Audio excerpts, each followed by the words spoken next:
तो hello everyone, welcome back to another lecture. तो हम कैपिटल गेन पढ़ रहे थे और कैपिटल गेन में अपना अगर ये फॉर्मेट देखिए आपने तो देखो अपना फुल वैल्यू ऑफ कंसिडरेशन हो गया था, एक्सपेंडिचर हो गया था, cost of acquisition, cost of improvement हो गया था और कुछ स्पेशल केसेस भी देख लिए थे अपन ने इसके। उसके बाद में लॉन्ग टर्म कैपिटल में गेन में इंडेक्सेशन हो गया था। इंडेक्सेशन कैसे निकालने का, उसका लॉजिक क्या है, वो भी आपको मैंने पूरा एक्सप्लेन करके दिया था। अब बस एक ही चीज बाकी है ये पूरे फॉर्मेट में से, जो है अपने एग्जम्पशंस। ये एग्जाम्पशंस अपने को पढ़ने हैं। 54 वाले सीरीज के जो डिडक्शंस है, अपने एग्जाम्पशंस है, वो अपने को पढ़ने हैं अभी। तो आज के लेक्चर में हम 54 के सारी सीरीज के एग्जाम्पशंस कवर करेंगे और जो टैक्स रेट है अपने 112 ए वाले 112 और 111 ए वाले जो टैक्स रेट है long term capital gain, short term capital gain, तो उसके जो बेसिक में हमने पढ़े थे उसका एक बार लॉजिक देखेंगे। कौन से असेट के ऊपर कौन सा टैक्स रेट एप्लीकेबल होता है, 112 सेक्शन में क्या लिखा है, 112 ए में क्या लिखा है, 111 ए में क्या लिखा है, वो हम पढ़ेंगे वो चार्ट में। तो एक बार पहले एग्जाम्पशंस खत्म कर लेते हैं, उसके बाद में अपन टैक्स रेट देखेंगे और आपका कैपिटल गेन पूरा खत्म हो जाएगा। उसके बाद में अपन पूरे क्वेश्चन सॉल्व कर लेंगे, जितने हो सके इंपॉर्टेंट क्वेश्चन है वो मैं आपको सॉल्व करके दूंगा। तो देखो अपना फुल वैल्यू ऑफ कंसिडरेशन हो गया। फुल वैल्यू ऑफ कंसिडरेशन में से एक्सपेंसेस माइनस कर देंगे। एक्सपेंसेस माइनस होने के बाद नेट सेल कंसिडरेशन आ जाएगा अपना। नेट सेल कंसिडरेशन आने के बाद उसमें से अपन cost of acquisition, cost of improvement या फिर index cost of acquisition, index cost of improvement अपन लेस कर देंगे और उसके बाद में अपना आ जाएगा लॉन्ग टर्म कैपिटल गेन या फिर शॉर्ट टर्म कैपिटल गेन। ये हो गया। उसके बाद अपने को 54 के सीरीज के जो एग्जाम्पशंस है अपने वो अपने को करने और उसके बाद में अपना टैक्सेबल कैपिटल गेन आ जाएगा। टैक्सेबल कैपिटल गेन आ जाएगा उसके बाद एग्जम्पशंस माइनस करने के बाद। अब देखो ये 54 की सीरीज क्या, अगर समझो 54 अपन, अब देखो कोई भी पर्सन अगर उसने अपना घर बेच दिया उसने, तो लॉन्ग टर्म कैपिटल गेन आ जाएगा, शॉर्ट टर्म लॉन्ग टर्म जो हिसाब से कैपिटल गेन आ जाएगा।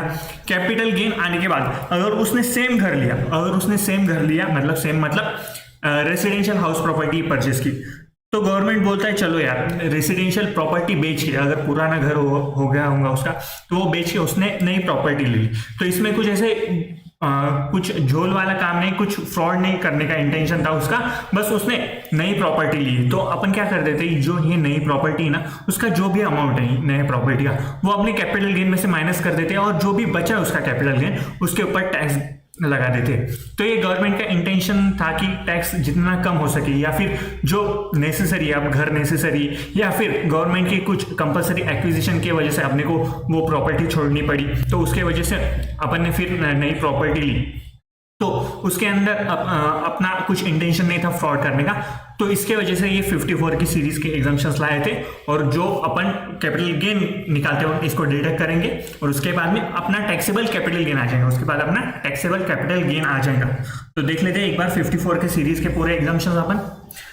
तो देखो 54 सेक्शन नंबर 54 सबसे पहले, तो ये चार्ट आपको मिल जाएगा टेलीग्राम चैनल में, तो ज्वाइन कर लेना टेलीग्राम चैनल एक बार। तो देखो एलिजिबल असेसी कौन है, यहाँ पे इंडिविजुअल और एचयूएफ, एलिजिबल असेसी इंडिविजुअल और एचयूएफ। असेट ट्रांसफर कौन सा होना चाहिए, असेट ट्रांसफर कौन सा होना चाहिए, तो रेसिडेंशियल हाउस होना चाहिए, रेसिडेंशियल हाउस प्रॉपर्टी होनी चाहिए। और यहाँ पे सेक्शन नंबर 54 के एग्जाम्पशंस क्लेम करने के लिए, सेक्शन नंबर 54 का एग्जाम्पशन क्लेम करने के लिए अपने को जो कैपिटल गेन है वो हमेशा लॉन्ग टर्म कैपिटल गेन होना, मतलब जो रेसिडेंशियल हाउस आपने बेचा है वो रेसिडेंशियल हाउस बेचने के बाद आपको हमेशा लॉन्ग टर्म कैपिटल गेन होना।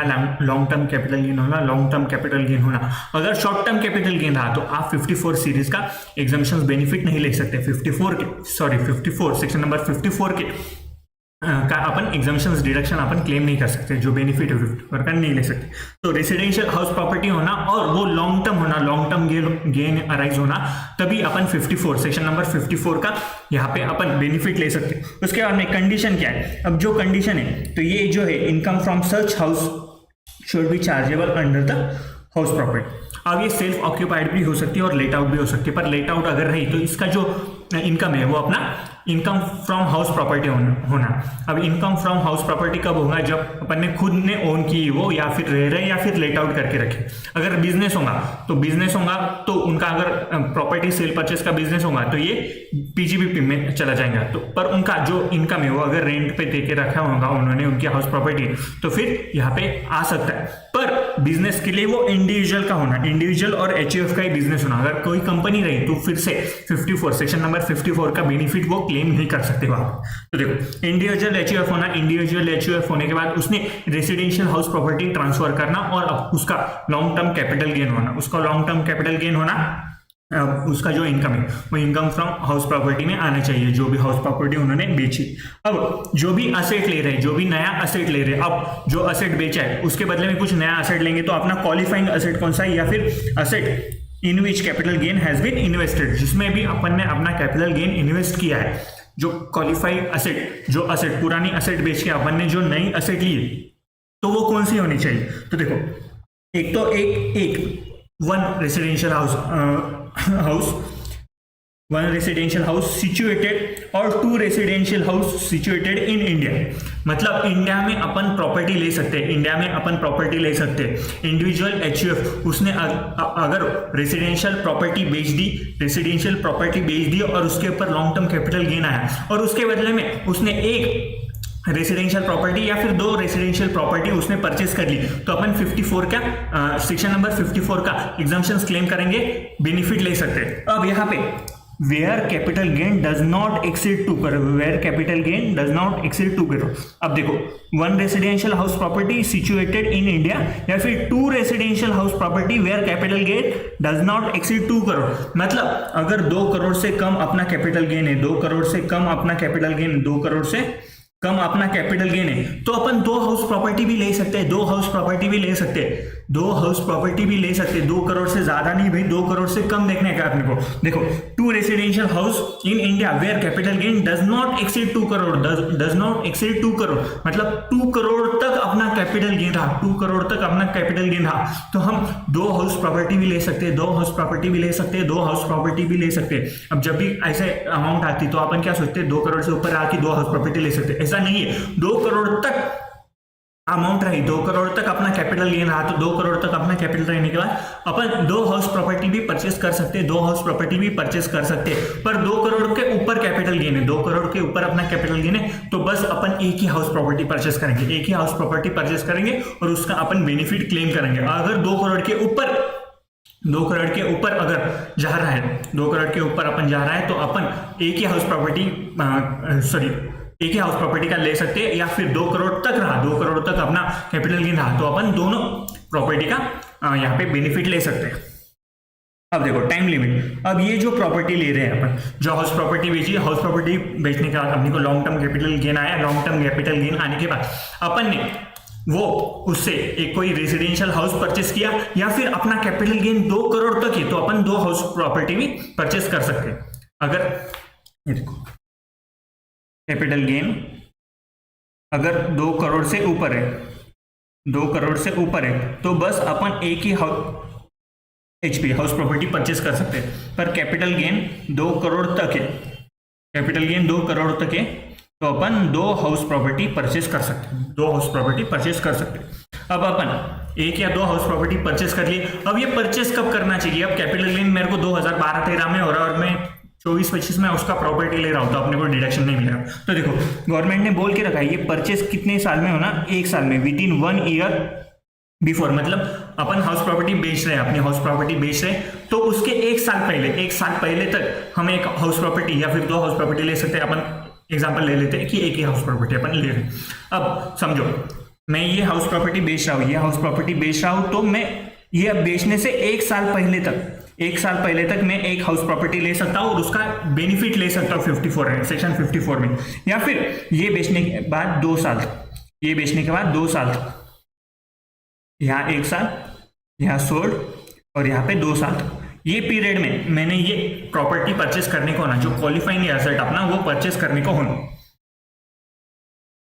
ये देखो purchase within 1 year before और 2 year after the date of transfer, 2 year after the date of transfer. या फिर कंस्ट्रक्शन कर रहा है, तो construction within 3 year after the date of transfer, construction कर रहा है, तो यहाँ पे अगर कंस्ट्रक्शन कर रहे हो आप अपने हाउस प्रॉपर्टी का, तो यहाँ पे ये जो पीरियड है 3 साल का हो जाएगा, ये जो पीरियड है अपना 3 साल का हो जाएगा, 3 साल का हो जाएगा। तो देखो सबसे पहले तो इंडिविजुअल एचयूएफ होना चाहिए। इंडिविजुअल एचयूएफ ने उसका हाउस प्रॉपर्टी बेचना चाहिए। हाउस प्रॉपर्टी बेच के उसको लॉन्ग टर्म कैपिटल गेन होना चाहिए। लॉन्ग टर्म कैपिटल गेन होने के बाद अगर वो 2 करोड़ तक है, लॉन्ग टर्म कैपिटल गेन अपना 2 करोड़ तक है, तो अपन 2 हाउस प्रॉपर्टी परचेस कर सकते हैं। पर अगर लॉन्ग टर्म कैपिटल गेन अपना 2 करोड़ से ज्यादा है तो अपन एक ही हाउस प्रॉपर्टी परचेस कर सकते हैं, एक ही हाउस प्रॉपर्टी परचेस कर सकते हैं। उसके बाद अपने को ये जो हाउस प्रॉपर्टी परचेस करना है वो कब करना है, तो सोल्ड कर रहे हैं उससे 1 साल पहले या 2 साल के बाद अपने को हाउस प्रॉपर्टी परचेस करना है। या फिर अपन कंस्ट्रक्ट कर रहे हैं अपना हाउस प्रॉपर्टी है, अपन कंस्ट्रक्ट कर रहे हैं तो अपन 3 साल में हाउस प्रॉपर्टी का कंस्ट्रक्शन 3 साल में कंप्लीट कर सकते हैं, 3 साल में कंप्लीट कर सकते हैं। अब अपने को डिडक्शन है जो एग्जम्पशन है अपना, एग्जम्पशन कितना मिलेगा, एग्जम्पशन कितना मिलेगा, तो देखो lower of capital gain, cost of new house और 10 करोड़, तो अपने को 10 करोड़ तक ही अपना एग्जम्पशन अपन क्लेम कर सकते हैं, 10 करोड़ तक ही अपन अपना एग्जम्पशन क्लेम कर सकते हैं। तो फिर से एक बार 54 individual HUF long term capital gain होना, हाउस प्रॉपर्टी बेच के अगर 2 करोड़ तक अपना कैपिटल गेन है तो अपन 2 हाउस प्रॉपर्टी परचेस कर सकते हैं। अगर 2 करोड़ से ऊपर अपना कैपिटल गेन है तो अपन एक ही हाउस प्रॉपर्टी परचेस कर सकते हैं। यह हाउस प्रॉपर्टी कब परचेस करना, अपन सोल्ड कर रहे उससे 1 साल पहले या फिर 2 साल बाद। पर अगर कंस्ट्रक्ट कर रहे होंगे तो अपन सोल्ड कर रहे उस दिन से अपन 3 साल तक उसका कंस्ट्रक्शन कंप्लीट होना चाहिए। अब अपने को एग्जम्पशन कितना मिलेगा, एग्जम्पशन कितना मिलेगा, तो capital gain lower of following बोला है, मतलब कैपिटल गेन या फिर अपन ने जो न्यू हाउस परचेस किया है, जो भी न्यू हाउस परचेस किया है वो, या फिर 10 करोड़ या फिर 10 करोड़ उसका अपन एग्जम्पशन लेंगे, उसका अपन बेनिफिट लेंगे। और जो भी अब बैलेंस फिगर बचेगा, जो भी अब बैलेंस फिगर बचेगा उसके ऊपर हम लॉन्ग टर्म कैपिटल गेन का अपना टैक्स पे कर देंगे, लॉन्ग टर्म कैपिटल गेन का अपना टैक्स पे कर देंगे। सेक्शन 54 समझ में आया क्या, सेक्शन 54। अब बात करते कुछ अदर्स पॉइंट की, सॉरी ये एक पॉइंट बाकी। अब देखो अपन ने जो अमाउंट है ना, जो अनयूटिलाइज अमाउंट है, समझो आपको कैपिटल गेन हो गया, कैपिटल गेन हो गया अपने को। अब 23-24 में अपने को कैपिटल गेन हो गया, 23-24 में अपने को कैपिटल गेन हो गया। और अपना फिक्स नहीं है अपने को कौन सा घर लेना है, 1 साल के अंदर लेना है, मतलब जिस साल प्रॉपर्टी बेची उससे 1 साल पहले या फिर 2 साल बाद अपन प्रॉपर्टी परचेस कर सकते हैं। अब 2 साल के अंदर मेरे को पता नहीं, मैंने ये घर बेच दिया मेरा, पर मेरे को पता नहीं अब तक कि कौन सी प्रॉपर्टी मेरे को परचेस करना है, कौन सी प्रॉपर्टी परचेस करना है मेरे को अब तक पता नहीं है, मेरे को अब तक पता नहीं। तो ये अनयूटिलाइज अमाउंट है, अनयूटिलाइज अमाउंट है, इसका क्या करूंगा मैं, अब ये तो ऐसे ही पड़ी हुई रहेंगी और उसके ऊपर कैपिटल गेन आ जाएगा अगर मैंने यूटिलाइज नहीं की वो प्रॉपर क्वालिफाइड एसेट के लिए। अब मैंने ये क्वालिफाइड एसेट के लिए यूटिलाइज नहीं की ना, तो तब तक मैं क्या करता हूँ, ये जो अमाउंट ये बैंक में डाल दूंगा, ये अमाउंट मैं बैंक में डाल दूंगा। मतलब कोई नॉर्मल पर्सन रहा तो ये सोचेगा बैंक में डाल दूंगा, पर अपने को क्या करना है, अपने को क्या करना है, capital gain account scheme, capital gain account scheme में वो पैसा डिपॉजिट करना है, वो पैसा डिपॉजिट करना है। अब ये कैपिटल गेन अकाउंट स्कीम में डिपॉजिट करने के बाद अपने को फायदा क्या होगा, अपन इसका एग्जम्पशन क्लेम कर सकते हैं, अपन इसका बेनिफिट ले सकते हैं। अगर नॉर्मली अपन बैंक में डिपॉजिट कर देते थे तो अपने को इसका बेनिफिट नहीं मिलता था। मतलब देखो और 23-24 में मैंने मेरी प्रॉपर्टी बेच दी, मैंने मेरी प्रॉपर्टी बेच दी। अब यहां से 1 साल में, पिछले 1 साल में मैंने कोई भी हाउस प्रॉपर्टी परचेस नहीं किया, हाउस प्रॉपर्टी कोई भी परचेस नहीं किया। अब मैं यहाँ से 2 साल तक मैं कोई भी हाउस प्रॉपर्टी परचेस कर सकता हूँ, तब मेरे को एग्जम्पशन का बेनिफिट मिल जाएगा 54 में। अब ये 2 साल में मेरा अब तक मैंने मतलब ये कैपिटल गेन हुआ और मैंने डिसाइड नहीं किया अब तक कि मेरे को प्रॉपर्टी लेना है या नहीं लेना है, मेरे को कौन सा घर लेना है ये मेरा डिसाइड नहीं है। तो ये जो अनयूटिलाइज अमाउंट है मेरे घर में पड़ा हुआ रहेगा, कैश ये घर में पड़ा हुआ रहूंगा, तो मैं ये बैंक में डिपॉजिट कर दूंगा। बैंक में डिपॉजिट करने के बाद मेरे को बस इंटरेस्ट का बेनिफिट मिलेगा या और जो मेरा कैपिटल गेन हुआ उसके ऊपर मेरे को टैक्स पे करना पड़ेगा। और मैं 54 का सेक्शन नंबर 54 का यहाँ पे बेनिफिट नहीं ले सकता, 54 का यहाँ पे बेनिफिट नहीं ले सकता हूँ। पर यहाँ पे जो अमाउंट है मेरे पास पड़े हुआ, जो मेरे पास कैश पड़ा हुआ है, जो मेरे पास रोकड़ा पड़ा हुआ है, वो मैं ये अकाउंट में डाल दिया, कैपिटल गेन अकाउंट स्कीम में डाल दिया, कैपिटल गेन अकाउंट स्कीम में डाल दिया। तो ये जो मेरे पास कैश पड़ा है, ये जो मेरे पास कैश पड़ा है वो ऐसे ट्रीट कर लेंगे कि मैंने हाउस प्रॉपर्टी परचेस कर लिया, तो वो अनयूटिलाइज अमाउंट है। अगर मैंने कैपिटल गेन अकाउंट स्कीम में डाल दिया, अगर मैंने कैपिटल गेन अकाउंट स्कीम में डाल दिया, तो ये अज्यूम होगा कि मैंने जो ये अमाउंट यूटिलाइज की वो क्वालिफाइड एसेट के लिए यूज की और क्वालिफाइड एसेट का में यूज करने के बाद मेरे को उसका बेनिफिट मिल जाएगा, मेरे को उसका बेनिफिट मिल जाएगा और वो मेरे कैपिटल गेन में से माइनस होगा और मेरे जो बचे हुआ कैपिटल गेन उसके ऊपर मैं टैक्स पे कर दूंगा। समझ में आया क्या? अब मैंने कैपिटल गेन, अब मैंने हाउस प्रॉपर्टी परचेस कर ली, 2 साल में हाउस प्रॉपर्टी परचेस कर लिया, फिर उसका कंस्ट्रक्शन मैंने 3 साल में उसका कंप्लीट कर लिया, मैंने बेनिफिट भी ले लिया, बेनिफिट ले लिया ना। अब गवर्नमेंट क्या बोलेंगी, तूने बेनिफिट ले लिया, अब तू यहाँ पे झोल नहीं कर सकता, यहाँ पे कोई भी गड़बड़ नहीं कर सकता, तू यहाँ पे कोई भी, तेरे फ्रॉड के चांसेस हम कम करने वाले, यहाँ पे फ्रॉड के चांसेस कम करने वाले। तो गवर्नमेंट ने क्या बोला, अगर ये जो नई प्रॉपर्टी 3 साल के अंदर अंदर विद इन 3 ईयर, जो 3 साल के अंदर अंदर, if new asset is transfer within 3 year then amount exempted earlier deduct from the cost of acquisition of new asset. अब 3 साल के अंदर अंदर अगर ये प्रॉपर्टी बेच दी हमने, तो अपने को ये बेनिफिट जो लिया था हमने, वो अपने को खत्म हो जाएगा, उसका बेनिफिट अपन नहीं ले सकते। अब यहाँ पे क्या हुआ देखो, अब मैंने घर बेच दिया मैंने 23-24 में घर बेच दिया, और ये 2 साल के अंदर अंदर मैंने घर परचेस कर लिया। अब घर परचेस होने के बाद मैंने विद इन 3 इयर्स मैंने ये बेच दिया, अब ये बेचने के बाद ये बेच दिया मैंने, तो उसके ऊपर मेरे को कैपिटल गेन आएगा, क्योंकि मैंने ये प्रॉपर्टी मैंने बेच दी, तो मेरे को कैपिटल गेन आएगा। अब कैपिटल गेन आने के बाद यहाँ पे ये जो कैपिटल गेन है, अब इसमें से फुल वैल्यू ऑफ कंसिडरेशन लेंगे अपन, full value of consideration minus expenses करेंगे, उसके बाद में नेट सेल कंसिडरेशन आ जाएगा अपना, net sale consideration minus cost of acquisition, cost of improvement होगा अपना यहाँ पे, cost of acquisition, cost of improvement. तो यहाँ पे अब index cost of acquisition, index cost, जिसे अपना कैपिटल गेन है, अगर 3 साल में बेच दिया, तो देखो अब ये जो अमाउंट ऊपर हमने एग्जाम कर ली थी, ये या जो अमाउंट अपन ने एग्जाम कर ली थी, यहाँ पे फुल वैल्यू ऑफ कंसिडरेशन आ गया होगा, माइनस एक्सपेंसेस आ गया होगा, उसके बाद में नेट सेल कंसिडरेशन, उसमें से cost of acquisition, cost of improvement, अब ये कैपिटल गेन आ गया होगा, उसमें से हमने 54 का, सेक्शन नंबर 54 का यहाँ पे बेनिफिट ले लिया होगा, और उसके बाद में जो बचा है अपना, वो अपना टैक्सेबल कैपिटल गेन आ गया होगा। अब ये जो बेनिफिट लिया है, ये अपन ने जो एग्जम्पशंस क्लेम किया है, यहाँ पे ये प्रॉपर्टी सोल्ड करने के बाद ये एग्जम्पशंस क्लेम किया है, और ये नई प्रॉपर्टी हमने 3 साल में बेच दी, तो अपने को अब इसका बेनिफिट रिवर्स करना पड़ेगा। और ये रिवर्स कैसे होगा, जो अपना कॉस्ट ऑफ एक्विजिशन था ये असेट का, जो नई असेट हमने परचेस की थी 2 साल के अंदर, उसका कॉस्ट ऑफ एक्विजिशन जो आएगा, इसका जो कॉस्ट ऑफ एक्विजिशन आएगा, उसमें से अपने को ये बेनिफिट का अमाउंट लेस करना पड़ेगा। बेनिफिट का अमाउंट लेस करने के बाद अपना कॉस्ट ऑफ एक्विजिशन कम हो जाएगा, कॉस्ट ऑफ एक्विजिशन कम होने के बाद अपने कैपिटल गेन ऑटोमेटिकली बढ़ जाएगा।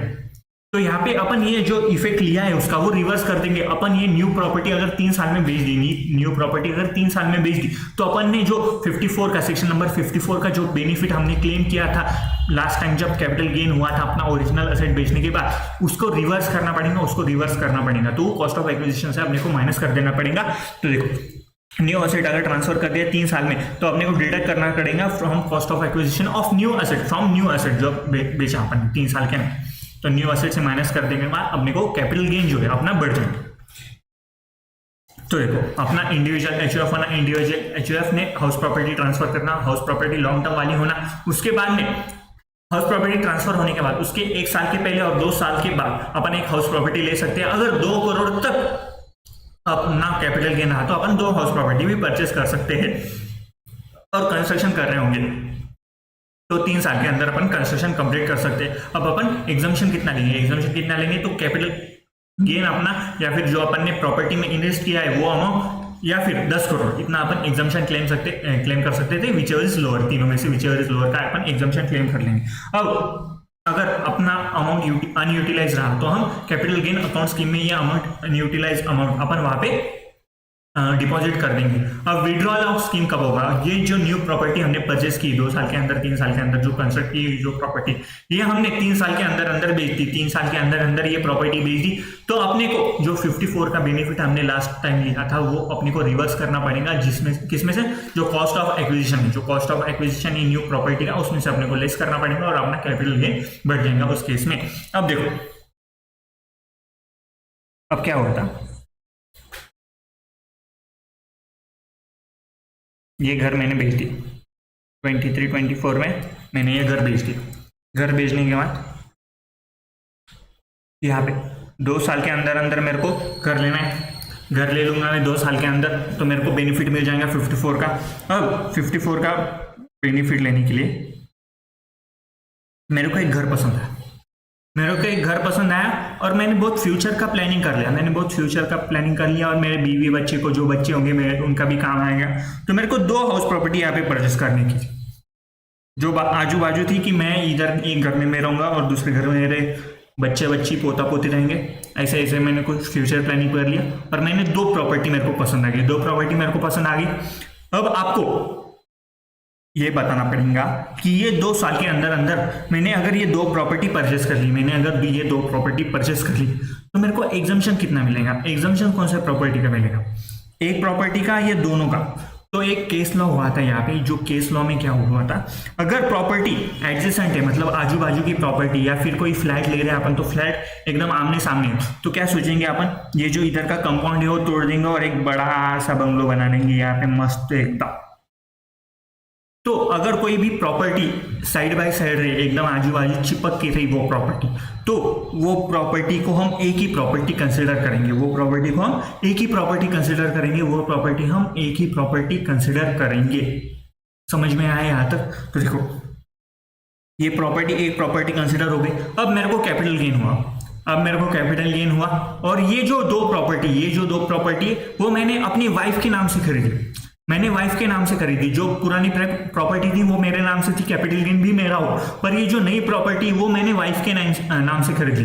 तो क्या मेरे को बेनिफिट मिलेगा? क्या आप सोचेंगे नहीं, क्योंकि मैं कैपिटल गेन कर रहा हूँ, मेरे को कैपिटल गेन आ रहा ही हो रहा, तो मैं ही जो प्रॉपर्टी का ओनर हुआ। तो गवर्नमेंट ने बोला नहीं, अगर तू तेरे वाइफ के नाम से भी ले रहा है, मतलब कोई और पर्सन के नाम से भी तू प्रॉपर्टी ले रहा है, तो हम आपको उसका बेनिफिट दे देंगे। गवर्नमेंट ने बोला कि उसका बेनिफिट आपको मिल जाएगा, आरसीसी को उसका बेनिफिट मिल जाएगा। तो 2 पॉइंट याद रखो, अगर कोई आजू बाजू प्रॉपर्टी है, 2 प्रॉपर्टी, और उसको हमने साथ में परचेस कर ली, उसको एक करने का पूरा प्लान कर लिया हमने, तो 2 प्रॉपर्टी अगर साइड बाय साइड है, बाजू बाजू है, तो हम उसको एक ही प्रॉपर्टी कंसिडर कर लेंगे और उसका अपन बेनिफिट ले सकते हैं। मैंने किसी और के नाम पे ये प्रॉपर्टी परचेस कर ली, मैंने किसी और के नाम पे ये प्रॉपर्टी परचेस कर ली, तभी भी मेरे को इसका बेनिफिट मिलेगा, तभी भी मेरे को सेक्शन 54 का यहाँ पे एग्जम्पशन मिलेगा, इसका बेनिफिट मिल जाएगा। तो देखो यहाँ पे क्या बोला है, investment in 2 adjacent flat is treated as 1 HP। अब देखो, investment in the name of any other person also eligible for exemption, समझ में आया क्या? देखो 54 अपना सेक्शन 54 हो गया। देखो अपने को क्या करना है, हाउस प्रॉपर्टी बेचना है, लॉन्ग टर्म वाली होना, इंडिविजुअल एचयूएफ होना। हाउस प्रॉपर्टी बेचने के बाद अपने को हाउस प्रॉपर्टी बेचने के बाद उसको 1 साल के पहले और 2 साल के बाद अपन एक हाउस प्रॉपर्टी परचेस कर सकते हैं। अगर 2 करोड़ तक अपना कैपिटल गेन रहा तो अपन 2 हाउस प्रॉपर्टी भी परचेस कर सकते हैं। अपन कंस्ट्रक्शन कर रहे होंगे तो 3 साल में उसका कंस्ट्रक्शन कंप्लीट होना, अपने को एग्जम्पशन कितना मिलेंगे, एक कैपिटल गेन या फिर अमाउंट इन्वेस्टेड या 10 करोड़, विचएवर इज लोअर का अपने को बेनिफिट मिल जाएगा। अब अगर कोई अमाउंट अनयूटिलाइज है तो हम कैपिटल गेन अकाउंट स्कीम में भी वो अमाउंट डिपॉजिट करके उसका बेनिफिट ले सकते हैं। अगर ये न्यू प्रॉपर्टी हमने 3 साल में बेच दी, ये न्यू प्रॉपर्टी 3 साल में बेच दी, तो जो न्यू प्रॉपर्टी हमने बेची तो उसके कॉस्ट ऑफ एक्विजिशन से अपने को जो एग्जम्पशन हमने पिछले कैपिटल गेन में लिया था वो अपने को माइनस करना पड़ेगा और अपना कैपिटल गेन वहाँ पे बढ़ जाएगा और उसके ऊपर अपने को टैक्स पे करना पड़ेगा। अगर 2 प्रॉपर्टी आजू बाजू में और वो अपन सोच रहे कि एक ही वो अपन परचेस करने की सोच रहे और परचेस कर लिए हमने, तो उसको हम एक ही हाउस प्रॉपर्टी मानेंगे, एक ही हाउस प्रॉपर्टी मानेंगे। अगर मैं किसी और के नाम पे भी वो प्रॉपर्टी ले रहा हूँ तो मेरे को 54 का बेनिफिट मिल जाएगा, सेक्शन 54 का बेनिफिट मेरे को मिल जाएगा। समझ में आया क्या? ये फर्स्ट सेक्शन था तो आपको थोड़ा डीप में बताया। अब जो नेक्स्ट 3-4 सेक्शन है वो आपको जल्दी जल्दी समझ में आ जाएंगे यहाँ पे। तो देखो 54 हो गया। अब 54 बी एसएससी को होना, इंडिविजुअल एचयूएफ होना, उसने क्या बेचना, asset transfer, urban agriculture land. क्या अर्बन एग्रीकल्चर लैंड अपना कैपिटल असेट होता था, कैपिटल गेन में आता था? हाँ, हमने जब कैपिटल असेट का डेफिनेशन पढ़ा था तब हमने पढ़ा था कि रूरल एग्रीकल्चर लैंड अपना कैपिटल असेट नहीं बन सकता, पर अपना अर्बन एग्रीकल्चर लैंड अपना कैपिटल असेट बन सकता है, तो हम उसके ऊपर कैपिटल गेन अराइज हो सकता है अर्बन एग्रीकल्चर लैंड के ऊपर। देखो यहाँ पे अर्बन एग्रीकल्चर लैंड है, अर्बन एग्रीकल्चर लैंड बेच दिया। अब यहाँ पे जो कैपिटल गेन है, ये शॉर्ट टर्म भी हो सकता है, लॉन्ग टर्म भी हो सकता है। शॉर्ट टर्म भी हो सकता है, लॉन्ग टर्म भी हो सकता है। तो अगर 54B मतलब अर्बन एग्रीकल्चर लैंड हमने बेची तो उसका शॉर्ट टर्म भी रहो लॉन्ग टर्म भी रहो, अपने को 54B का अपने को बेनिफिट मिल जाएगा। यहाँ पे जो था अपना लॉन्ग टर्म ही होना, जो रेसिडेंशियल हाउस है वो लॉन्ग टर्म ही होना, पर यहाँ पे अपन शॉर्ट टर्म भी हो सकता है, लॉन्ग टर्म भी हो सकता है। अब उसके बाद में ये जो लैंड है वो एग्रीकल्चर पर्पस के लिए यूज होना बाय असेसी और हिज पेरेंट और HUF for 2 year immediately preceding to the date of transfer.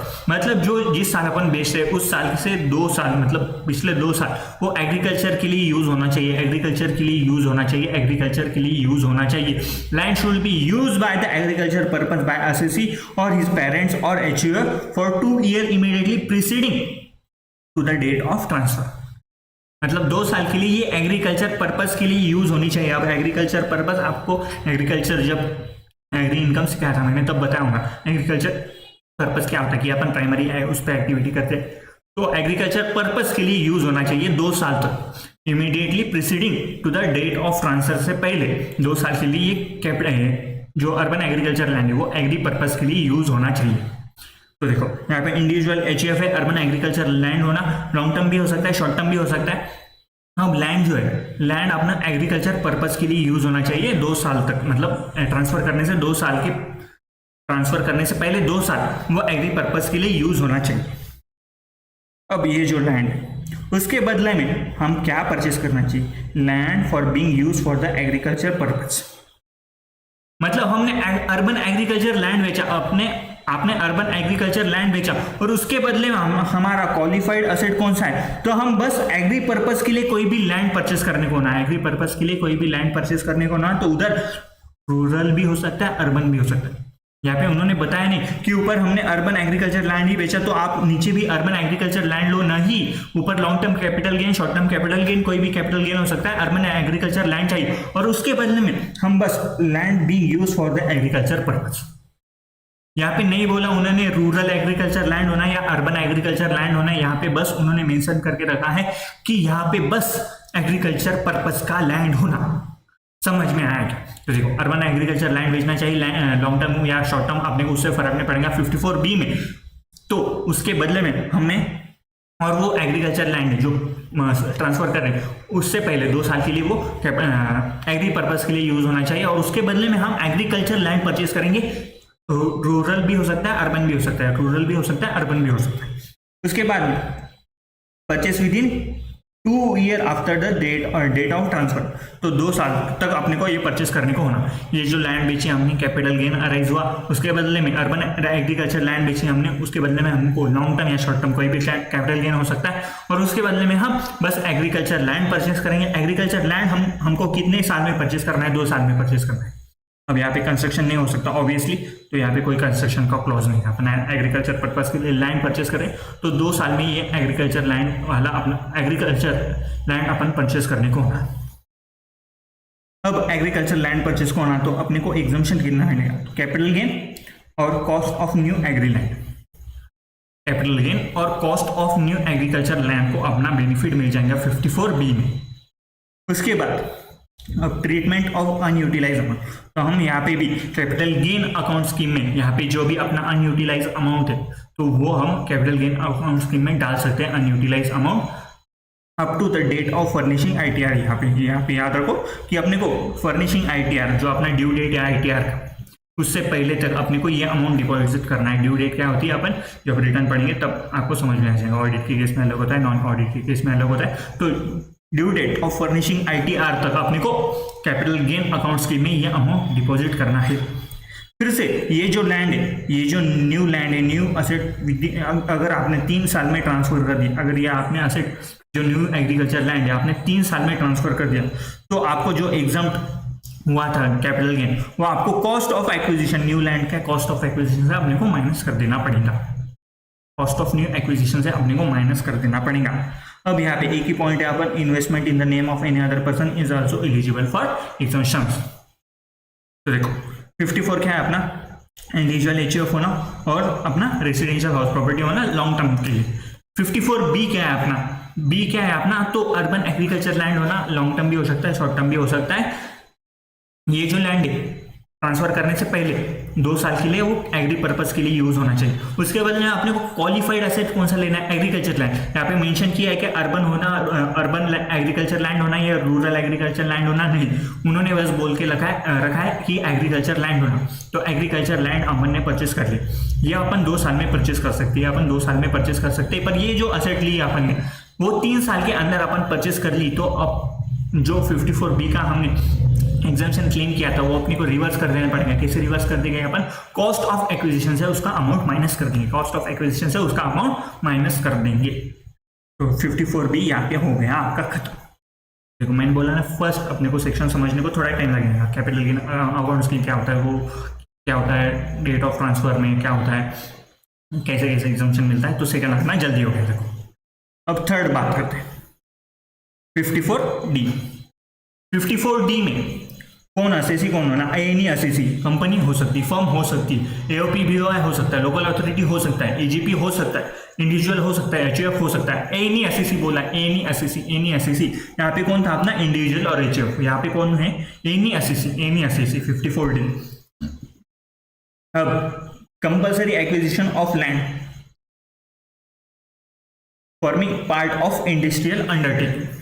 तो कंपलसरी एक्विजिशन ऑफ लैंड और बिल्डिंग का कंपलसरी एक्विजिशन कर लिया किसी ने, गवर्नमेंट ने, किसी ने मतलब गवर्नमेंट ही करेंगी कंपलसरी एक्विजिशन।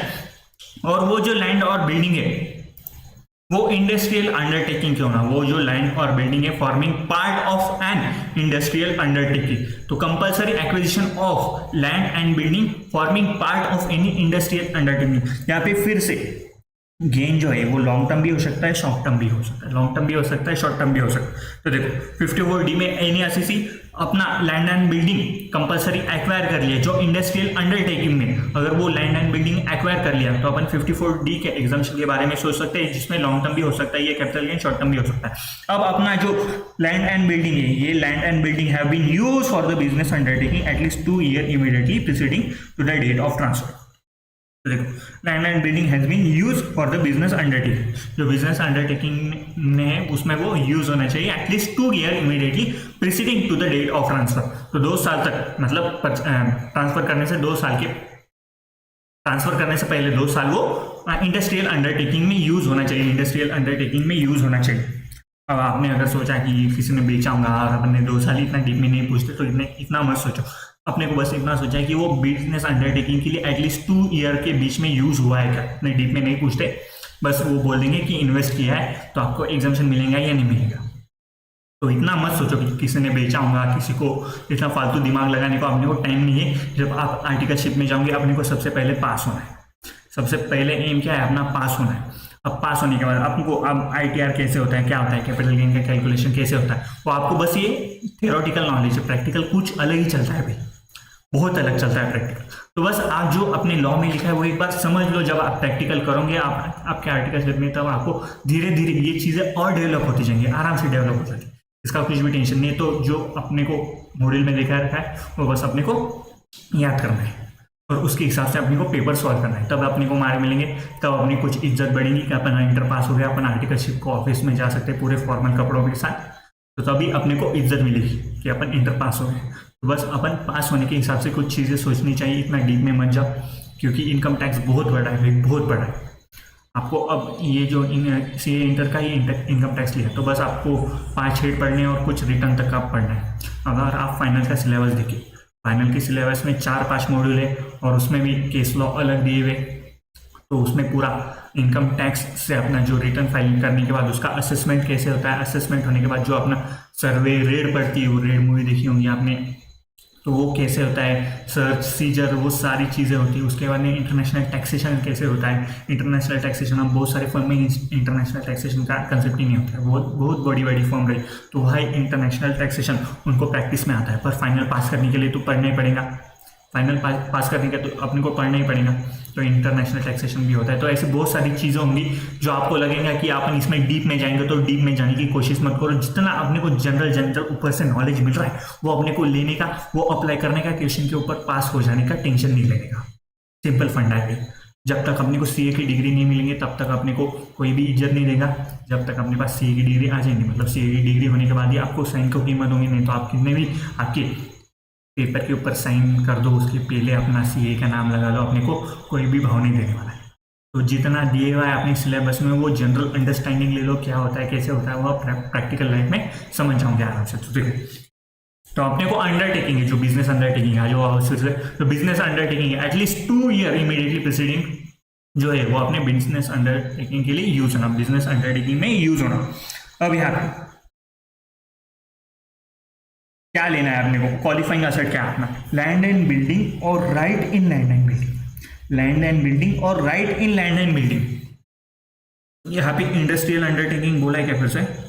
नहीं, अपने को बस लैंड एंड बिल्डिंग लेना है और right in land and building लेना है। मतलब राइट मतलब यूज करने का राइट भी लिया अपन ने किसी से, वो लैंड एंड बिल्डिंग, तो यहाँ पे अपना क्वालिफाइंग असेट हो जाएगा वो, यहाँ पे अपना क्वालिफाइंग असेट हो जाएगा वो। अब ये जो लैंड एंड बिल्डिंग यहाँ पे करेक्शन कर लो, मैं नोट्स में अपलोड कर दूंगा। यहाँ पे इंडस्ट्रियल भी होना, इंडस्ट्रियल होना ये,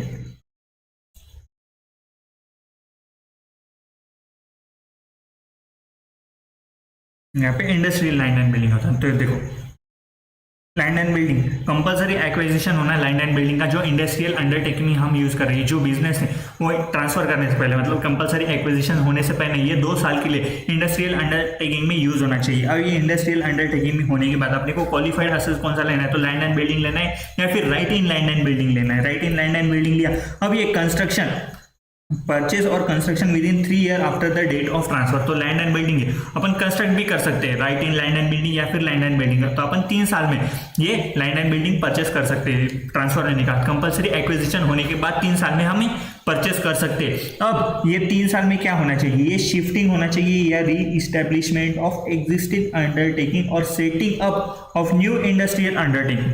मतलब यहाँ पे देखो, यहाँ पे क्या बोला गवर्नमेंट ने, हमने कंपलसरी एक्वायर कर लिया, कंपलसरी एक्वायर था अपना लैंड एंड बिल्डिंग, आपका इंडस्ट्रियल अंडरटेकिंग में यूज हो रहा था। अब उसके बदले में आपको लैंड एंड बिल्डिंग लेना है। लैंड एंड बिल्डिंग जो है वो आप कंस्ट्रक्ट कर सकते हो 3 साल में या फिर परचेस कर सकते हो 3 साल में। अब ये 3 साल में कंस्ट्रक्ट एंड परचेस होने के बाद आपका वो पुराना इंडस्ट्रियल अंडरटेकिंग था, आपको ये न्यू लैंड एंड बिल्डिंग भी जो इंडस्ट्रियल एरिया में लेना, और जो 3 साल में आप न्यू इंडस्ट्रियल एरिया में आपको ये जो लैंड, जो पुराना बिजनेस था आपका, पुराना सेटअप था, वो आपको रीस्टैब्लिश करना है या फिर शिफ्टिंग करना है उसका एग्जिस्टिंग अंडरटेकिंग और सेटिंग ऑफ न्यू अंडरटेकिंग। मतलब जो पुराना बिजनेस था वो आपको न्यू एरिया में शिफ्ट करना है या फिर आप न्यू बिजनेस भी वहां पे चालू कर सकते हैं। तो देखो, गवर्नमेंट बोल रही है हमारे वजह से आपको नुकसान हो रहा है, कंपलसरी एक्विजिशन हो रहा है आपके लैंड एंड बिल्डिंग का, जो इंडस्ट्रियल अंडरटेकिंग के लिए यूज हो रही थी। अब उसके बदले में आपको लैंड एंड बिल्डिंग लेना है इंडस्ट्रियल अंडरटेकिंग में, और ये 3 साल में लेना है। 3 साल में लेने के बाद आपको यहाँ पे शिफ्टिंग करना है आपका पुराने बिजनेस का, या फिर रीस्टैब्लिशमेंट करना है आपको एग्जिस्टिंग बिजनेस का, एग्जिस्टिंग अंडरटेकिंग का, या फिर आपको जो है यहाँ पे न्यू इंडस्ट्रियल अंडरटेकिंग आपको डेवलप करना पड़ेगा। न्यू इंडस्ट्रियल अंडरटेकिंग आपको डेवलप करना पड़ेगा। तो देखो, अब यहाँ पे एग्जाम्पशन कितना मिलेगा, तो ऑब्वियसली कैपिटल गेन या फिर cost of new asset, cost of new asset, cost of new asset मतलब अपना लैंड एंड बिल्डिंग। अब यहाँ पे भी आप कैपिटल गेन अकाउंट स्कीम में इन्वेस्ट कर सकते हो, तो कैपिटल गेन अकाउंट स्कीम में आप इन्वेस्ट कर सकते हो। और उसके बाद में ये जो न्यू असेट है यहाँ पे भी 3 साल में आप बेच नहीं सकते। अगर 3 साल में बेच दिया तो आपको कॉस्ट ऑफ एक्विजिशन से आपको माइनस कर देना पड़ेगा। अदर कंडीशन कोई भी नहीं है, आपको आपके नेम से यहाँ पे लेना पड़ेगा, जो अभी एसएससी उसके नाम से वो इंडस्ट्रियल अंडरटेकिंग डेवलप करना पड़ेगा। तो देखो 54D क्या है, 54D क्या है, एनी एसएससी कोई भी एसएससी होना, individual HUF firm, AOP, BOF, local authority, AGP, कोई भी एसएससी होना, उसका कंपलसरी एक्विजिशन होना लैंड और बिल्डिंग का, जो इंडस्ट्रियल अंडरटेकिंग में जो लैंड एंड बिल्डिंग है उसका कंपलसरी एक्विजिशन होना। उसके बदले में उसको लैंड एंड बिल्डिंग या फिर right in land and building अपने को परचेस करना है 3 साल में। 3 साल में अपने को लैंड एंड बिल्डिंग या फिर right in land and building अपने को परचेस करना है इंडस्ट्रियल अंडरटेकिंग के लिए। अब यहाँ पे 3 साल में अपने को वो एग्जिस्टिंग बिजनेस शिफ्ट कर देना है या फिर री इस्टेब्लिश करना है, या फिर अपने को न्यू इंडस्ट्री यहाँ पे डेवलप करना पड़ेगा, न्यू इंडस्ट्रियल अंडरटेकिंग यहाँ पे डेवलप करना पड़ेगा। अपने को एग्जाम्पशन कितना मिलेगा, तो कॉस्ट ऑफ न्यू असेट या फिर capital gain whichever is lower का अपने को एग्जाम्पशन मिलेगा। अनयूटिलाइज अमाउंट है वो आप कैपिटल गेन अकाउंट स्कीम में भी आप इन्वेस्ट कर सकते हो। 3 साल के अंदर आपने वो असेट बेच दी, न्यू अंडरटेकिंग अगर आपने बेच दिया तो आपको कॉस्ट ऑफ एक्विजिशन से वो न्यू असेट का कॉस्ट ऑफ एक्विजिशन से आपका जो बेनिफिट है उसका अमाउंट माइनस कर देना पड़ेगा, तो आपका कैपिटल गेन बढ़ जाएगा वहां पे। तो अदर पॉइंट यहाँ पे कुछ भी नहीं है, अदर पॉइंट आपको यहाँ पे कुछ भी नहीं है। ये हो गया आपका 54D, यहाँ पे ये हो गया आपका 54D। अब बात करते हैं 54EC। अब बात करते हैं 54EC।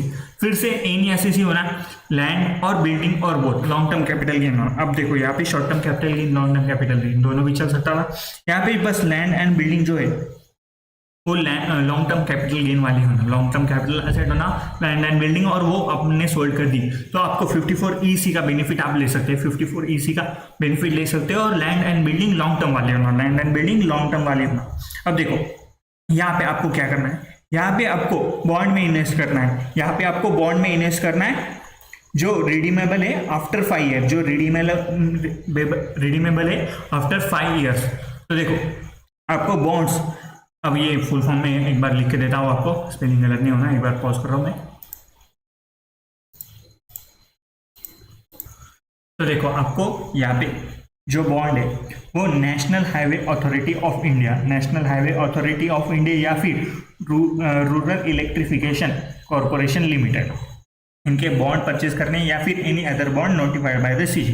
तो यहाँ पे देखो अपने को लैंड एंड बिल्डिंग, लैंड और बिल्डिंग और बोथ लॉन्ग टर्म होना, लॉन्ग टर्म होना 54EC अपन पढ़ रहे हैं, 54EC NESEC लॉन्ग टर्म होना अपना लैंड बिल्डिंग और लैंड और building both.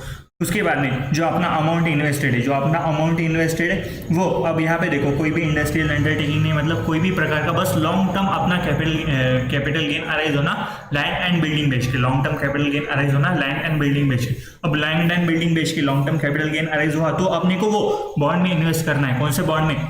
National highway authority of India या फिर रूरल इलेक्ट्रिफिकेशन कॉर्पोरेशन के बॉन्ड में आपने को इन्वेस्ट करना है, और any other bond notified by the CG. अब ये जो बॉन्ड है वो रिडीमेबल आफ्टर 5 ईयर होना है, रिडीमेबल आफ्टर 5 ईयर होना, तभी आपको इसका बेनिफिट मिल जाएगा। रिडीमेबल आप बिफोर 5 ईयर रहा तो आपने को बेनिफिट नहीं मिलेगा, रिडीमेबल आफ्टर 5 ईयर रहा तो आपने को इसका बेनिफिट मिल जाएगा।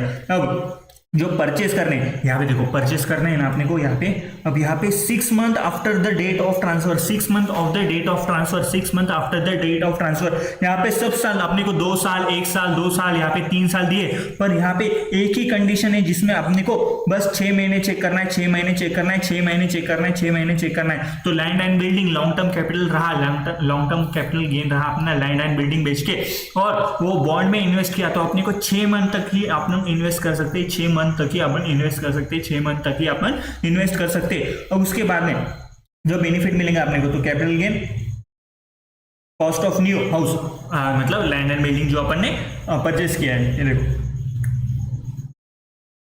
कॉस्ट ऑफ न्यू हाउस कैसे आ गए, तो देखो एक बार चेक कर लेते हैं। तो आपको देखो बॉन्ड में इन्वेस्ट करना है, यहाँ पे बॉन्ड होगा, न्यू एसेट होगा, न्यू हाउस आ गया, वो न्यू एसेट कर दो यहाँ पे।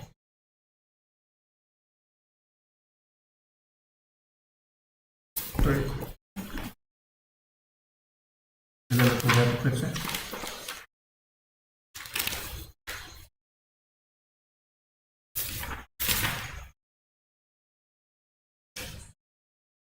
अमाउंट इन्वेस्टेड, तो कॉस्ट ऑफ न्यू एसेट कर, कॉस्ट ऑफ न्यू एसेट है। तो देखो capital gain, cost of new asset, और 50 lakh which ever is lower का। तो देखो अपन 50 लाख तक ही मैक्सिमम वो अमाउंट में इन्वेस्ट कर सकते हैं, 50 लाख तक ही वो अमाउंट में इन्वेस्ट कर सकते हैं। 50 लाख से ज़्यादा भी इन्वेस्ट किया तो अपने को विच एवर इज लोअर, मतलब 50 लाख का ही अपने को बेनिफिट यहाँ पे मिल जाएगा। उसके बाद ये जो कौन सी कंडीशन है, ये जो आपने विद इन 5 ईयर्स बेच दिया, ये आपने विद इन 5 ईयर्स बेच दिया, new asset transfer within 5 year, then amount exempted earlier taxable as a long term capital gain. अब यहाँ पे ये तीनों केस में क्या था, ये तीनों केस में अपने को कॉस्ट ऑफ एक्विजिशन से, कॉस्ट ऑफ एक्विजिशन से अपन ने जो एग्जाम था वो exam earlier deduct from the cost of acquisition, मतलब 54 का जो डिडक्शन हमने पहले क्लेम किया था वो यहाँ पे अपने को माइनस करना पड़ता था। पर यहाँ पे क्या बोला है उन्होंने, यहाँ पे क्या बोला है उन्होंने, एग्जाम्ड अर्लियर, जो भी अमाउंट यहाँ पे 54EC में एग्जाम्ड हो जाएगा अर्लियर, वो as a long term capital gain यहाँ पे टैक्सेबल हो जाएगा। अपने को कोई भी कॉस्ट ऑफ एक्विजिशन से अपने को लेस नहीं करना है, यहाँ पे कॉस्ट ऑफ एक्विजिशन आएगा नहीं, मतलब यहाँ पे जो बॉन्ड है अपने को 6 साल में परचेस करने है, वो 5 साल के रिडीमेबल होना, और बॉन्ड है, बॉन्ड का जो अपना कॉस्ट ऑफ एक्विजिशन है आपने पढ़ा होगा ऊपर, जो अपन कॉस्ट ऑफ एक्विजिशन अलग अलग निकालते हैं। तो देखो यहाँ पे कोई भी कॉस्ट ऑफ एक्विजिशन अपने को नहीं लेना है, कॉस्ट ऑफ एक्विजिशन अपने को नहीं लेना है। यहाँ पे सीधा जो अमाउंट है 54EC का, 54EC का अमाउंट जो सीधा है वो आपको लॉन्ग टर्म कैपिटल गेन से अपने को टैक्सेबल कर देना पड़ेगा, लॉन्ग टर्म कैपिटल गेन से अपने को टैक्सेबल कर देना पड़ेगा। कॉस्ट ऑफ एक्विजिशन से माइनस मत करो, कॉस्ट ऑफ एक्विजिशन से माइनस मत करो यहाँ पे। और बाकी कोई कंडीशन रही तो देखो, in case of conversion of land and building into stock in trade. हाँ, अब जो आपने कंडीशन देखी, जो लैंड एंड बिल्डिंग थी अपना, जो कैपिटल असेट था, वो हमने स्टॉक इन ट्रेड में कन्वर्ट कर दिया, स्टॉक इन ट्रेड में कन्वर्ट कर दिया। और स्टॉक इन ट्रेड करने के बाद investment time limit 6 month shall be consider from the sale of stock in trade. जो आपने सेल किया है यहाँ पे, स्टॉक इन ट्रेड सेल होने के बाद अपनी टैक्सेबिलिटी अराइज होती थी कैपिटल गेन की भी और पीजीबीपी की भी। जब अपना stock conversion of capital asset into stock in trade कर रहे थे अपन, तो अपनी टैक्सेबिलिटी कब अराइज हो रही होंगी, जिस साल वो स्टॉक अपना बेच दिया, जिस साल अपन ने वो स्टॉक बेच दिया, उस साल अपनी टैक्सेबिलिटी अराइज हो रही थी, उस साल अपनी टैक्सेबिलिटी अराइज हो रही थी। तो अपने को 6 महीने कब से लेना है, जिस साल वो स्टॉक इन ट्रेड बेच दिया आपने, जिस साल वो स्टॉक इन ट्रेड बेच दिया हमने, उस साल से अपने को 6 महीने, उस दिन से अपने को 6 महीने कंसिडर करना पड़ेगा। और अपन वो बॉन्ड में इन्वेस्ट कर सकते हैं, NHAI और REC के बॉन्ड में अपन इन्वेस्ट कर सकते हैं, जो बॉन्ड 5 साल के बाद रिडीमेबल होना, 5 साल के बाद रिडीमेबल होना। अगर वो 5 साल के पहले हमने बेच दिए, 5 साल के पहले बेच दिए, तो यहाँ पे अपना जो एग्जम्पशन का अमाउंट है वो directly long term capital gain बोल के टैक्सेबल हो जाएंगे। यहाँ पे कॉस्ट ऑफ एक्विजिशन से अपने को माइनस नहीं करना है, directly long term capital asset बोल के, लॉन्ग टर्म कैपिटल गेन बोल के अपने को टैक्सेबल कर देना पड़ेगा वो एग्जम्पशन का अमाउंट। ये हो गया अपना 54EC। और लास्ट सेक्शन है अपना 54F, लास्ट सेक्शन है अपना 54F। तो यहाँ पे इंडिविजुअल और HF, असेसी को ना individual HF, any capital asset other than the, क्या है यहाँ पे, अदर देन रेसिडेंशियल हाउस, और वो लॉन्ग टर्म होना। रेसिडेंशियल हाउस के अलावा कोई भी आप असेट बेच रहे, कोई भी जो आपने कैपिटल असेट की डेफिनेशन पढ़ी थी उसमें से रेसिडेंशियल हाउस के अलावा कोई भी हम असेट बेच रहे होंगे और वो लॉन्ग टर्म कैपिटल गेन है, वो लॉन्ग टर्म कैपिटल असेट होगा और लॉन्ग टर्म कैपिटल गेन अपने को अराइज हो रहा होगा, तो अपन 54F का एग्जम्पशन क्लेम कर सकते हैं, 54F का एग्जम्पशन क्लेम कर सकते हैं। अब ये जो है देखो, assessee should not own assessee should not own more than one residential house on the date of transfer। मतलब assessee यहाँ पे कोई भी residential other than residential house के, मतलब जो भी रेसिडेंशियल हाउस है उसके अलावा कोई भी असेट बेच रहा है और उसके ऊपर लॉन्ग टर्म कैपिटल गेन हो रहा है, जिस दिन उसको लॉन्ग टर्म कैपिटल गेन हुआ है, जिस दिन उसको लॉन्ग टर्म कैपिटल गेन हुआ है, उसके पास कोई भी रेसिडेंशियल हाउस प्रॉपर्टी नहीं होना, उसके पास कोई भी रेसिडेंशियल हाउस प्रॉपर्टी नहीं होना, कोई भी उसके पास रेसिडेंशियल हाउस प्रॉपर्टी नहीं होना। जो देखो, assessee should not own more than one residential house property on the date of transfer। मतलब मोर देन, मतलब एक प्रॉपर्टी चल सकती है। He should not purchase within 2 year as. अब फिर से जो नीचे की कंडीशन है वो देखिए रखिए यहाँ पे। तो देखो, assessee should not own more than one residential house on the date of transfer। मतलब एक से ज्यादा उसके पास हाउस प्रॉपर्टी नहीं होना, एक से ज्यादा उसके पास हाउस प्रॉपर्टी नहीं होना, एक से ज्यादा उसके पास हाउस प्रॉपर्टी नहीं होना। तो देखो, कैपिटल एसेट होना, कैपिटल एसेट होना other than residential house, long term होना। Assessee should not own more than one residential house, more than one residential house on the date of transfer, more than one residential house on the date of transfer। अब उसके बाद क्या लेना है उसको, one residential house property situated in India। देखो, अब यहाँ पे अपने को रेसिडेंशियल हाउस प्रॉपर्टी के अलावा कोई भी एसेट बेचना है, लॉन्ग टर्म कैपिटल गेन होना, अपने पास उस दिन एक हाउस प्रॉपर्टी चल सकती है, एक से ज्यादा अपने को पास हाउस प्रॉपर्टी नहीं होना ये एग्जम्पशन क्लेम करने के लिए। एक से ज्यादा अगर हाउस प्रॉपर्टी होगी तो अपन ये एग्जम्पशन क्लेम नहीं कर सकते। अब यहाँ पे अपने को क्या परचेस करना है, one residential house situated in India, one residential house situated in India, one residential house situated in India. अब ये जो है आपने परचेस कर लेना चाहिए 1 year before, 2 year after from the date of transfer, construction within 3 year from the date of transfer. ये same condition आ गई अपनी कि जो सोल्ड किया है उससे 1 साल में अपन उस साल 1 साल पहले हम परचेस कर सकते हैं, या फिर 2 साल के बाद परचेस कर, सोल्ड करने के बाद 2 साल के बाद हम उसका परचेस कर सकते हैं, 2 साल तक अपन परचेस कर सकते हैं। या फिर कंस्ट्रक्ट कर रहे हैं तो 3 साल तक हम कंस्ट्रक्शन कर सकते हैं, 3 साल तक हम कंस्ट्रक्शन कर सकते हैं। अब यहाँ पे देखो, यहाँ पे एग्जाम्पशन का अमाउंट थोड़ा अलग है, एग्जाम्पशन का अमाउंट थोड़ा अलग है। अब देखो यहाँ पे देखो, हम यहाँ पे कैलकुलेट करेंगे कैपिटल गेन, तो फुल वैल्यू ऑफ कंसिडरेशन आ गया होगा।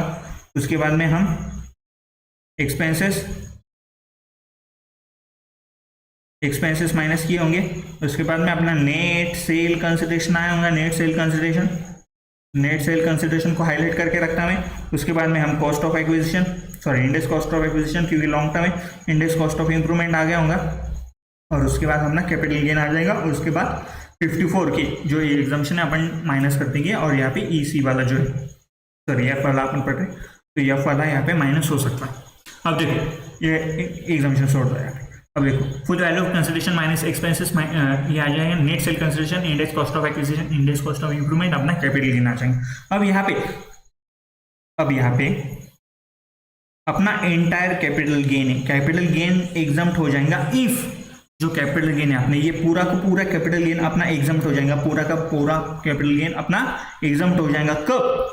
अगर जो न्यू हाउस प्रॉपर्टी अपन ले रहे हैं, न्यू हाउस प्रॉपर्टी, उसका अमाउंट नेट सेल कंसिडरेशन से ज्यादा होना है। नेट सेल कंसिडरेशन यहाँ पे कैपिटल गेन नहीं है भाई लोग, यहाँ पे नेट सेल कंसिडरेशन है। जो अपना नेट सेल कंसिडरेशन है उसके अमाउंट से अगर ज्यादा रहा, उसके अमाउंट से अगर ज्यादा रहा, new cost of new house property, cost of new house अगर नेट सेल कंसिडरेशन से ज्यादा रहा, तो अपना पूरा कैपिटल गेन एग्जम्प्ट हो जाएगा।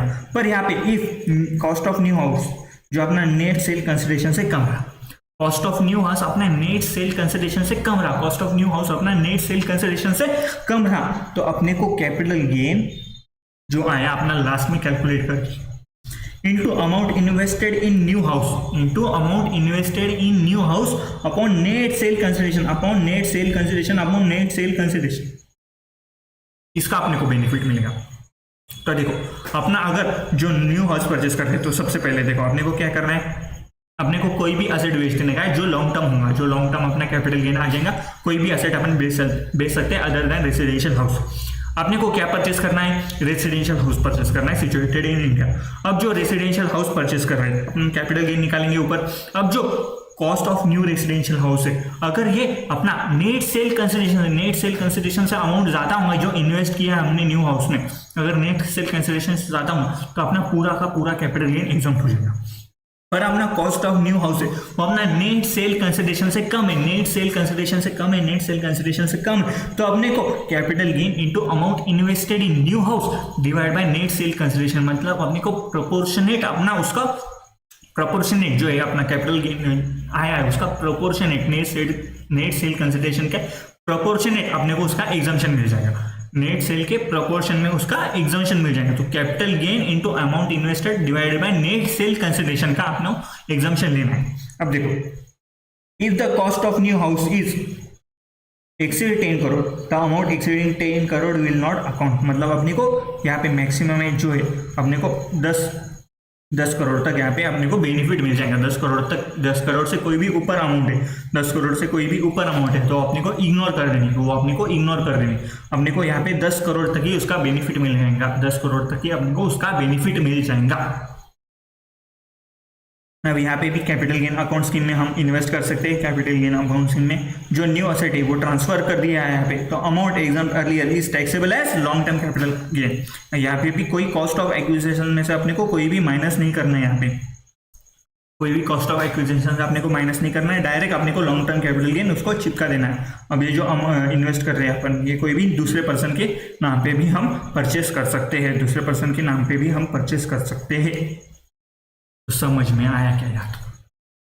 तो एक बार फटाफट रिवाइज कर लेते हैं, आज का एक लेक्चर यही खत्म कर देते हैं अपन। एक बार फटाफट रिवाइज कर लो। देखो 54 सेक्शन नंबर 54, तो हम क्या कर रहे थे, 54 की एग्जाम्पशन की सीरीज पढ़ रहे थे। तो 54 की एग्जाम्पशन में सबसे पहले हमने पढ़ा है सेक्शन नंबर 54, जिसमें इंडिविजुअल और एचयूएफ होना, उसने रेसिडेंशियल हाउस लॉन्ग टर्म वाला लॉन्ग टर्म कैपिटल असेट होना, वो रेसिडेंशियल हाउस अगर सोल्ड कर दिया और लॉन्ग टर्म कैपिटल गेन हुआ अपने को, तो हम यहाँ पे सेक्शन नंबर 54 का बेनिफिट ले सकते हैं। अब बेनिफिट क्या होना, तो देखो उसके बदले में हमको एक रेसिडेंशियल हाउस या फिर 2 करोड़ तक अपना कैपिटल गेन है, तो हम 2 रेसिडेंशियल हाउस भी ले सकते हैं। अब ये जो परचेस करना है अपने को, जो सोल्ड किया हमने उससे पहले 1 साल तक अपन ले सकते हैं, 1 साल तक, या फिर सोल्ड करने के बाद 2 साल तक हम ये परचेस कर सकते हैं ये प्रॉपर्टी, या फिर कंस्ट्रक्ट कर रहे होंगे तो जिस साल हमने बेचा है उस साल से 3 साल तक हम ये प्रॉपर्टी कंस्ट्रक्ट कर सकते हैं। उसका बेनिफिट कितना मिलेगा अपने को, तो देखो capital gain amount invested in new house और 10 करोड़ तक अपन उसका बेनिफिट ले सकते हैं, which ever is lower. Upon unutilise amount रहा तो कैपिटल गेन अकाउंट स्कीम में इन्वेस्ट कर देंगे। अगर ये 3 साल में बेच दिया न्यू प्रॉपर्टी हम, तो हमको cost of acquisition of new asset से इसको माइनस कर देना पड़ेगा जब भी हम बेच रहे हैं। अदर पॉइंट में अगर दो आजू बाजू की अगर प्रॉपर्टी हमने परचेस कर ली तो उसको एक ही प्रॉपर्टी परचेस कंसिडर करना पड़ेगा और किसी दूसरे के नाम से भी हम ये प्रॉपर्टी परचेस कर सकते हैं। इसके बाद में हम गए थे 54B में। 54B में अपने को इंडिविजुअल HUF SSC होना, अर्बन एग्रीकल्चर लैंड होना, या फिर यहाँ पे अपना कैपिटल गेन लॉन्ग टर्म भी हो सकता है, शॉर्ट टर्म भी हो सकता है, कोई भी मतलब नहीं। और अर्बन एग्रीकल्चर लैंड बेचने के बाद अपने को जो लैंड है वो एग्रीकल्चर लैंड परचेस करना है। अब ये अर्बन भी हो सकती है, रूरल भी हो सकती है, हमने को बस एग्रीकल्चर लैंड परचेस करना है। ये लैंड हम 2 साल के अंदर परचेस कर सकते हैं ट्रांसफर करने के बाद। ये लैंड परचेस करने के बाद अपने को उसका बेनिफिट मिल जाएगा, एग्जम्पशन मिल जाएगा 54B के अंदर, जो अपना कैपिटल गेन और amount invested in new agriculture land में हमने जो भी अमाउंट इन्वेस्ट किया उसका अपने को बेनिफिट मिल जाएगा। अगर अनयूटिलाइज अमाउंट है वो कैपिटल गेन अकाउंट स्कीम में हम डिपॉजिट कर सकते हैं। न्यू असेट अगर 3 साल में बेच दिया तो अपने को कॉस्ट ऑफ एक्विजिशन के उसको माइनस कर देना पड़ेगा। अपना जो डिडक्शन है वो कॉस्ट ऑफ एक्विजिशन है अपने को माइनस कर देना पड़ेगा और अपन दूसरे के नाम से भी ये लैंड ले सकते हैं। उसके बाद में हम गए थे 54D के अंदर। 54D में अपने को असेसी कोई भी हो सकता है, कोई भी असेसी चल सकता है। Compulsory acquisition of land and building of industrial undertaking होना, industrial undertaking land and building उन्होंने कंपलसरी एक्विजिशन होने को होना। ये लैंड एंड बिल्डिंग अपने अंडरटेकिंग में 2 साल के लिए यूज होने को होना। अब ये लैंड एंड बिल्डिंग जो है उसके बदले में हमको लैंड एंड बिल्डिंग परचेस करना है इंडस्ट्रियल अंडरटेकिंग के लिए, फिर right and land and building अपने को परचेस करना पड़ेगा। अपने को 3 साल के अंदर अपने को न्यू इस्टेब्लिश करना है इंडस्ट्रियल अंडरटेकिंग, या फिर हमने जो पुराना सोल्ड करके दिया होगा उसको हमको यहाँ पे शिफ्ट करना पड़ेगा या फिर री इस्टेब्लिश करना पड़ेगा। हमने यहाँ पे अपने को एग्जाम्पशन कितना मिलेगा तो कैपिटल गेन अमाउंट इन्वेस्टेड, जो न्यू अपन ने लैंड एंड बिल्डिंग किया उसमें जो अमाउंट इन्वेस्ट किया है, या फिर capital gain whichever is lower का अपने को बेनिफिट मिल जाएगा। यहाँ पे जो भी अनयूटिलाइज अमाउंट है वो हम कैपिटल गेन अकाउंट स्कीम में यहाँ पे डिपॉजिट कर सकते हैं। न्यू असेट अपन 3 साल के अंदर बेच दिया तो अपन ने जो असेट बेचा है उसके कॉस्ट ऑफ एक्विजिशन से अपना जो बेनिफिट का अमाउंट है वो अपन माइनस कर देंगे, उसकी वजह से अपना कैपिटल गेन बढ़ जाएगा और अदर कंडीशन में कोई भी पॉइंट नहीं था इसका। उसके बाद हम गए थे 54EC के अंदर, जिसमें अपना असेसी कोई भी हो सकता है, लैंड एंड बिल्डिंग या फिर बोथ उसका सोल्ड करने को होना।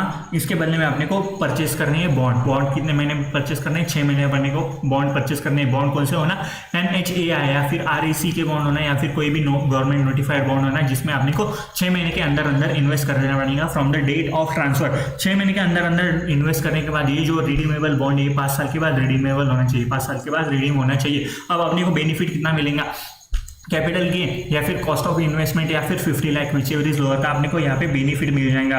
अगर ये 5 साल के अंदर ही बेच दी, ये बॉन्ड जो है 5 साल के अंदर बेच दी, तो जो अपना पिछले बार एग्जाम्पशन क्लेम किए थे 54 के अंदर, जो अपन 54EC के अंदर बेनिफिट लिए थे, वो directly long term capital gain बोल के यहाँ पे अपने को टैक्सेबल कर देना पड़ेगा। उसके बाद ये जो स्टॉक इन ट्रेड में capital asset into stock in trade में अगर कोई भी कन्वर्ट हुआ है तो stock in trade upon sold किए, उसके बाद अपन 6 महीने यहाँ पे कंसीडर करेंगे, 6 महीने यहाँ पे कंसीडर करेंगे। उसके बाद 54F में आए थे, जिसमें अपना इंडिविजुअल HUF SSC होना, कोई भी कैपिटल एसेट उसमें सोल्ड करने को होना जो रेसिडेंशियल हाउस प्रॉपर्टी नहीं चाहिए, जो रेसिडेंशियल हाउस प्रॉपर्टी अपना नहीं चाहिए। जो असेसी है वो उसके पास जिस दिन उसने सोल्ड किया है, ये प्रॉपर्टी सोल्ड किया है अदर देन रेसिडेंशियल हाउस, तो उसके पास एक से ज़्यादा हाउस प्रॉपर्टी नहीं होना, एक से ज़्यादा हाउस प्रॉपर्टी नहीं होना।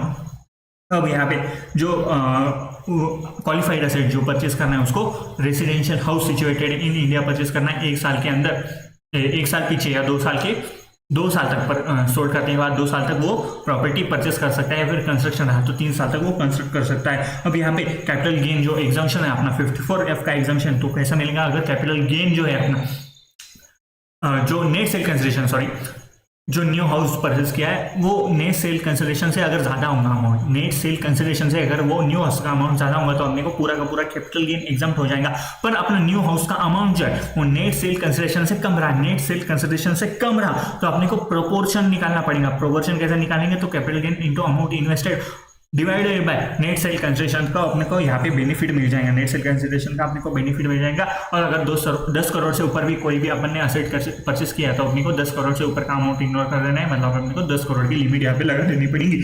अगर कोई भी अमाउंट अनयूटिलाइज है तो हम यहाँ पे कैपिटल गेन अकाउंट स्कीम में ही उसको डिपॉजिट कर सकते हैं। अगर 3 साल के अंदर अंदर ये अपन ने एसेट बेच दिया, 3 साल के अंदर अंदर ये एसेट बेच दिया, तो ये जो पिछले साल मतलब पिछला कैपिटल गेन में जो अपने को बेनिफिट मिला था वो directly long term capital asset capital gain बोल के अपन टैक्सेबल कर देंगे। यहाँ पे कोई भी कॉस्ट ऑफ एक्विजिशन से वो अमाउंट माइनस करना नहीं पड़ेगा। उसके बाद में अदर कंडीशन में कोई भी पर्सन के नाम पे अपन वो प्रॉपर्टी परचेस कर सकते हैं। समझ में आया? तो ये हो गया आपका 54 का पूरा सीरीज यहाँ पे खत्म। 54 का यहाँ पे पूरा खत्म हो गया। बस आपका बचा है अब टैक्स रेट, जो आपने लॉन्ग टर्म और शॉर्ट टर्म के आप इसके पूरे क्वेश्चन सॉल्व कर सकते हो आराम से विथ एग्जाम्शन के बेनिफिट के साथ पूरा एग्जाम क्वेश्चन सॉल्व कर सकते हो। जो टैक्स रेट के क्वेश्चन है वो बहुत कम है कैपिटल गेन के। अगर पॉइंट ऑफ व्यू से बात की तो कैपिटल गेन की टैक्स निकालना हो इसके क्वेश्चन कम है, पर यहाँ तक आप 54 के एग्जाम्शन तक पूरे के पूरे क्वेश्चन आप सॉल्व कर सकते हो।